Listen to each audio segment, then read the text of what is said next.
காமனாக day to day லைஃப்பில் use பண்ணுற சில காமனான வொக்காபுலரியும் ஷார்ட் சென்டென்ஸும் பார்க்கலாம். ஒன்றும் இல்லை அப்படின்னு சொல்லுவோம்ல, நத்திங்.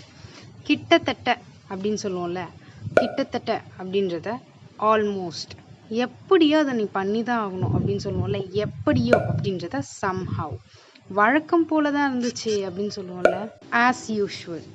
திடீர்னு அப்படின்னு சொல்லுவோம்ல, திடீர்னு அப்படின்றத சடன்லி. உடனே, இப்போவே அப்பத்திக்கு அப்பவே சொல்கிறீங்க, இப்போ தான் சொல்வீங்களா அப்படின்னு சொல்லுவோம்ல, தென் அண்ட் தேர். படிப்படியாக அப்படின்னு சொல்லுவோம்ல, படிப்படியாக அப்படின்றத கிராஜுவலின்னு சொல்லுவோம். இடைவேளை அப்படின்னா பிரேக் விட்டு விட்டு ஒரு விஷயத்தை விட்டு விட்டு பண்ணுறது, ஆஃப் அண்ட் ஆன். பதிலாக அப்படின்னா இன்ஸ்டெட் ஆஃப். வருங்காலத்தில் அப்படின்றத இன் ஃபியூச்சர். முன்னாள் அப்படின்றத இன் ஃப்ரண்ட் ஆஃப் அப்படின்னு சொல்லலாம். நீங்கள் சொல்லுங்கள், மாமியார் வீட்டை எப்படி சொல்லுவோம் அப்படின்றத சொல்லுங்கள். சின்ன டிப், இன்ல தான் ஸ்டார்ட் ஆகும்.